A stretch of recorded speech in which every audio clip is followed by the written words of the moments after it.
Hello, all Canadian citizens for Charter Rights and Freedoms members across the nation. It's great to have you on board for another session of In Hot.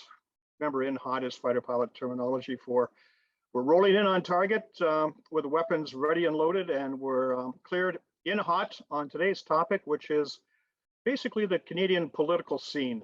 And it's in particular, we're going to ask our individual charter rights and freedoms long gone?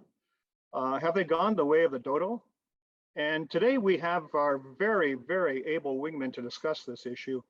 No other than Maxime Bernier, businessman, lawyer, politician, and leader of the People's Party of Canada from 2018 until the present date.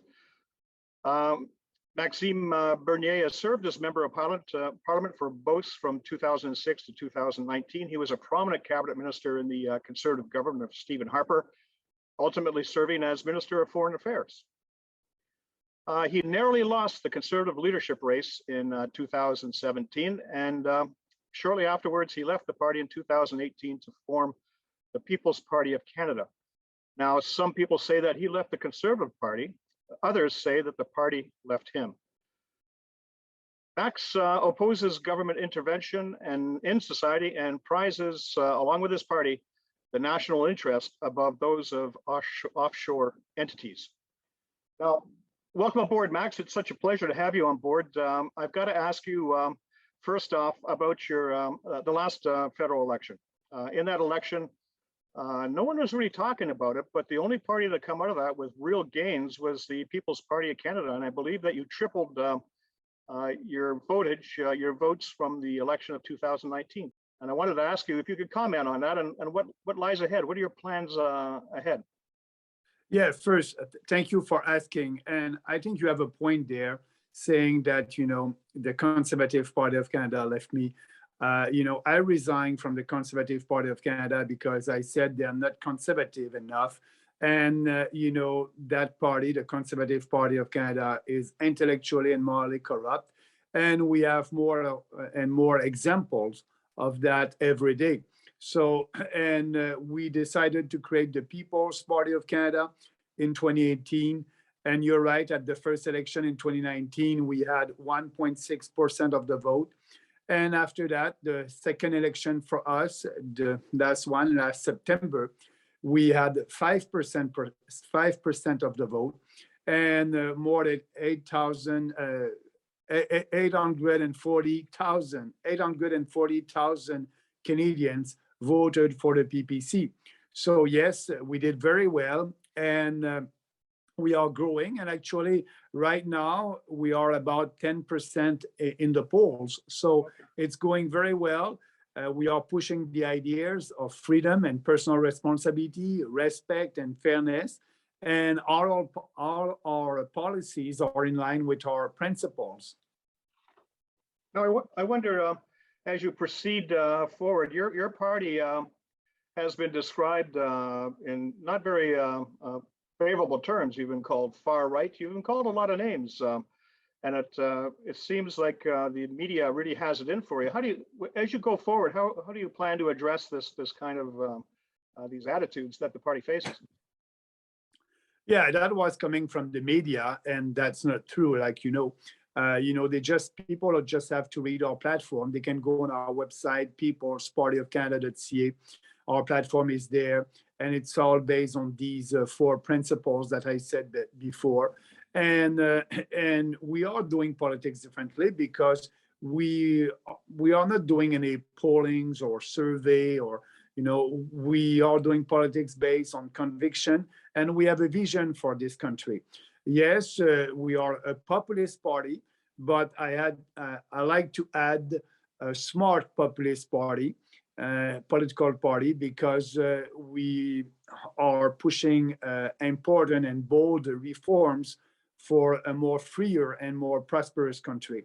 Our opponents, like the media and the leftist political parties, like the Conservative Party of Canada today, they try to, said that we are right, an extreme political party, and That's not based on facts. And actually, it's going very well for us because more people understand that we are doing politics based on these principles, and we have the solution for the challenges that we are having in our society right now.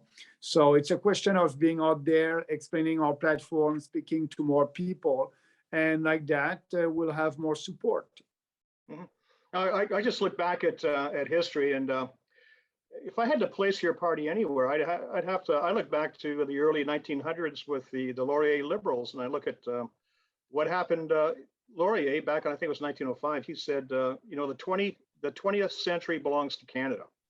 Yeah. He was for Canada and making Canada the best nation possible on the earth. And for a while there in the 20th century, it looked like it was going to happen. We had, you know, we really came into full force. World War I, World War II. We were the fourth largest military in the world, I think, at the conclusion of that war. We went on a building spree and did infrastructure across the land, the St. Lawrence Seaway, the Trans-Canada Pipeline, the Trans-Canada Highway. We were everywhere, and Canada was really, really on the scene. And then, boom, something happened in the 60s. But I don't want to bog us down there. But I don't see you as being extreme at all. I see you as kind of a throwback to the way Canada was. Yeah, if I look at Laurier and his policies, that's why he was for the free trade, free markets, and more freedom. And that's what our party is fighting for. And actually, if you look at our platform and you look at the Reform Party in the 1990s, the Reform Party of Canada coming from Preston Manning in Western Canada, Preston was able to be the official opposition. But our platform is maybe 90% of the Reform Party platform. A radical decentralization, more autonomy for provinces. So we know that the best government is the government that is more near the people. So you need to give more power to provinces, and provinces, I believe, need to give more power to their municipalities. But now we have a centralized Canada, a big fat government in Ottawa that try to control everything, and that's not efficient, and that's not respecting the Constitution also.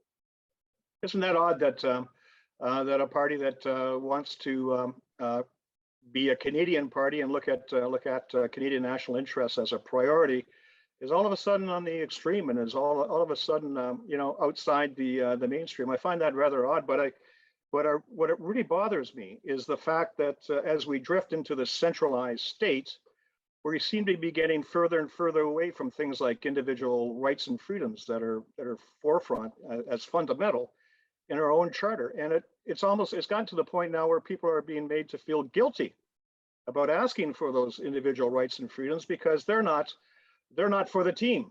They're not prepared to give one up for the Gipper. They're not prepared to, for example, get vaccinated for the public good. How would you comment on that kind of a trend? Yeah, it is, and you have a point there. Like I said before, we are living in a socialist era right now, and you know, it's very popular to be leftist. But we are not doing politics to be popular and not listening or not following our convictions. And so I believe that, yes, with the vaccine passports and all these mandates, it is not constitutional. It is not respecting our Constitution. It is also against our freedoms and our rights. We are fighting for that as a political party. And actually, I must admit that we are the only national political party that is fighting for freedoms. And, you know, I did a lot of rallies during the election, before the election, and after the election. Actually, last weekend, no, two weekends ago, I was in Montreal and we had a big protest and rally against the vaccine passport. I'll be in Toronto this weekend and maybe in Ottawa the weekend after. I think it's important. It's important because you have leftist politicians that try to always impose more restriction on our rights, and they like to control. They like to pass legislations that are not in line with our Constitution. Oh, it's It's really odd. And, what started out as we talk about, the medical aspects of what is happening with the contagion, the pandemic measures, and we're looking at a situation where we were initially asked to flatten the curve, and that was supposed to be like a 2-week thing, I think, or something along those lines. And then all of a sudden, it became, well, now you have to wait. You have to wait for the magic bullet vaccine, and now that we've got the vaccines, well, you've got to have vaccine passports, and it's not good enough.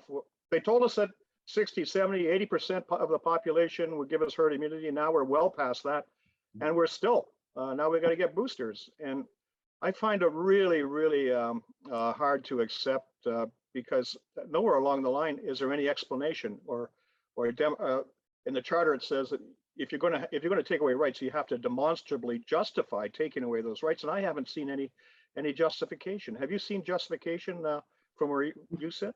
No, no, absolutely not. And I believe that we will win these battles in court. Maybe it will have to go up to the Supreme Court, but we will win that. But at the same time, we're doing the battle on the ground with the public, and our goal is to change the public opinion and being sure that people understand that what is happening, it's not normal. Like you said, 2 weeks to flatten the curve. And after 2 years, we still have lockdowns in Montreal and in other provinces. In Ontario, they want to impose more lockdowns. So all that, it's unconstitutional. And if you look at other countries, like in UK, actually, last weekend, the Prime Minister said, there's no pandemic anymore, and life must return to normal, and it will in a couple of weeks over there, in Florida, in other states, in other countries. So Canada, I think we are not respecting individual rights, and we must go back to before COVID-19 as soon as possible. Mm-hmm. And yes, you're right. Now we may have a pandemic, but that's vaccinated people. They told us that if you take the vaccine, if you take the 2 shots, you won't have COVID-19, you won't spread COVID-19. That was a lie. Everybody now can catch COVID-19 and spread it. So vaccinated people or unvaccinated people. So there's no reason to impose these mandates and the vaccine passport anymore. And I hope the common sense will prevail, and I believe it will. But I hope it will sooner than later. Well, here's a news flash. You mentioned the UK. I recall reading this morning, I think that Boris Johnson has just declared that he wants everybody to go back to the offices. He wants no more stay at home, work from home. He wants no more masks in schools. It came out this morning. There was a big article. I forgot where I read it, but it looks like it's really accelerating there. And it looks like maybe Canada's on the wrong side of history here when it comes to that. But I have another point, and that is, you mentioned the fact that you're going to gain your goal is to gain popular public support, and I think that is probably a very wise thing, because I'm looking at court rulings. There was one in Manitoba a little while ago. An outfit called Justice Center for Constitutional Freedoms took the province to court, and the judge in the case basically, even though the evidence was overwhelming that the pandemic measures didn't work, the judge said, well, I have to go along with the government because they know best. And and then we talk about colleges of physicians and surgeons across the land coming out and telling their doctors that they have to toe the line. They can't speak out against anything that the World Health Organization says. I'm thinking about Ontario in particular here. Yeah. And we have all this resistance from all these powerful entities, the courts, the professional colleges. So I think it's probably very wise that you go for that public support, because it doesn't look like people who want freedom are going to get it from their ruling elites. Yeah, because the elites right now are looking at the polls, and fear was very efficient, and so now you have more people. You had that in Quebec a couple of months ago. that were asking for more lockdowns and curfew. So, but if more and more people are coming right now, they're tired of all that. They know that there's no logic with a vaccine passport. So maybe, our percentage of support from the population will grow. And when that will grow, I believe that these establishment and authoritarian politicians will look at it and say, oh my God, there's a trend there. I'm losing some support. And so they may act differently. And I think, it will help because when you have other jurisdictions, other countries that, they're not in a pandemic anymore and everything is open, Canada won't be able to be the exception for too long. So I believe that, we have to be out there. We have to speak to our friends, our family about the situation, and more people will come on board. And that will be the only way for these politicians to change and have policies that are in line with our Constitution. Doesn't that say something about politics of the day in Canada, though, when you say that the politicians have to see which way the wind is blowing before they actually make a decision, along the lines that would benefit Canadians? That doesn't sound like a very inspiring political type of situation to be dealing with.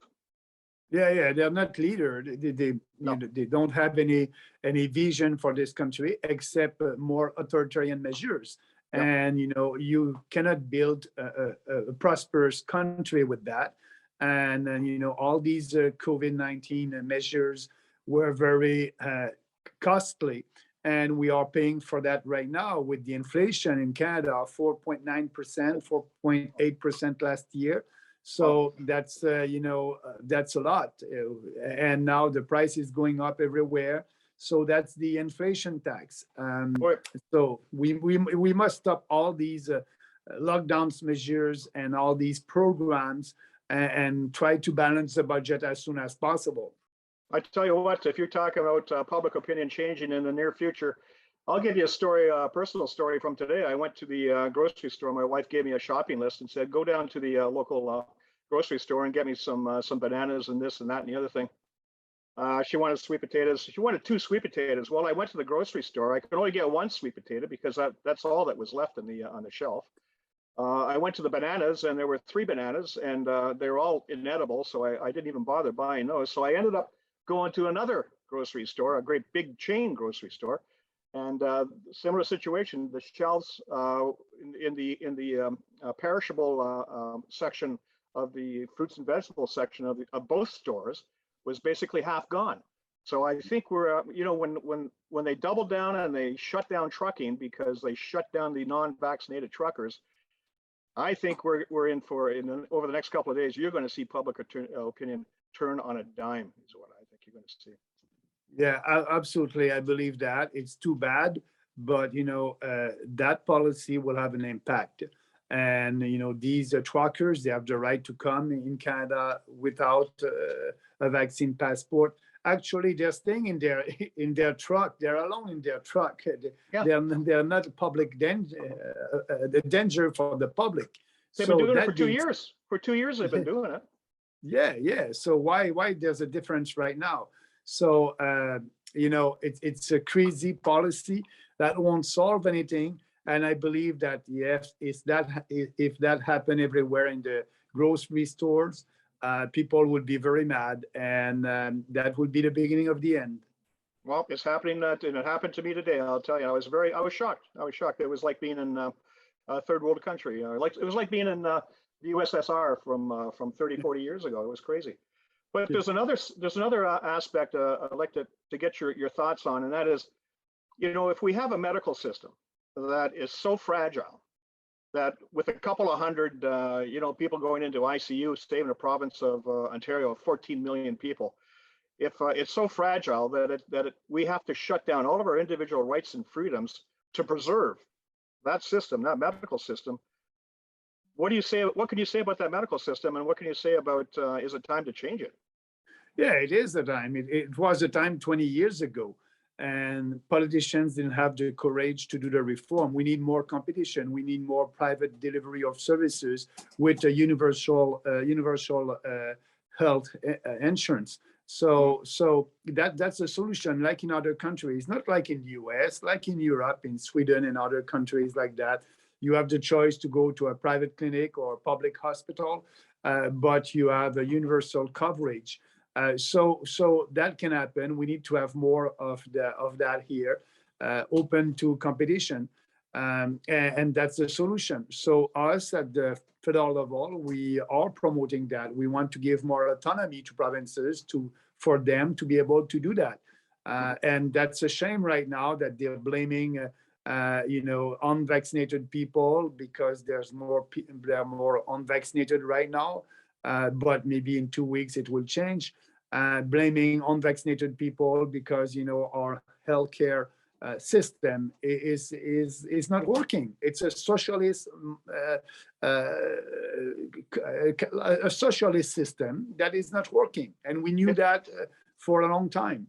It seems like when we talk about unvaccinated people, it seems like what's going on here is a bit of scapegoating, and this really worries me because I think anybody, you don't have to cast too far back in history before you come up with instances where scapegoating, otherism, blaming bad situations on certain identifiable groups has had some pretty sour outcomes. I look back at Rwanda in 1994, and at that time there was a lot of scapegoating going on. The one tribe was calling the other tribe cockroaches over the radio programs, and before you knew it, people were dragging out machetes and hacking and hacking one group of people down.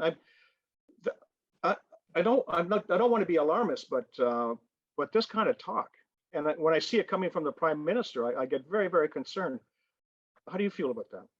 Yeah, it's very dangerous, this kind of thoughts. But that's why we want to unite everybody under the freedom umbrella. You're vaccinated or you're not vaccinated, it's not important for us. We believe in individual freedom and personal responsibility, and we believe that everybody can be united under that freedom umbrella. Yeah. Well, I certainly see it as a better way to go than scapegoating certain groups, and I guess it's a favorite game of some politicians to play one side off against the other. That way, you can never be seen to be the problem. It's always you can always distract and put the blame, push the blame off on someone else. I guess it's a bit of a game, isn't it? A political game. Yeah, absolutely. And it's sad. It's sad that they're playing that game. I agree. I know that your time is short, Max, and I think we're just about coming up to the end of our time slot here. So I'd like to thank you very much on behalf of all 40,000 C3RF members. It's been a real pleasure to have you on board. Is there anything that you that our membership can do to help or to follow you? Or yeah, but first of all, I want to thank you for giving me that opportunity to be with you this afternoon. And actually, yes, if they want to know more about the People's Party of Canada, they can go on our website, peoplespartyofcanada.ca. They can follow me on Twitter and on Instagram also. But the most important, I want them to be sure that, speak about your friends, your family, about what is happening that you don't like. And there's no bad Canadians and good Canadians. We don't want to divide our population like the elite politicians are doing right now. We want to unite everybody under the freedom umbrella, and that's our goal. So I believe that freedom will win. I don't know when, but we will win that battle because the truth always win, and we will be able to have a freer and a more prosperous country. I believe so, but we have to work hard, and I'm ready for that. Well, be advised that you'd always have a dedicated group of people here at Canadian Citizens for Charter Rights and Freedoms to support that Freedom Party idea and the idea that what really unites us is our rights and freedoms, not our tribal associations. Thanks very much, Max. Thank you for having me. Have a nice day. Okay, great. Thank you again. Bye.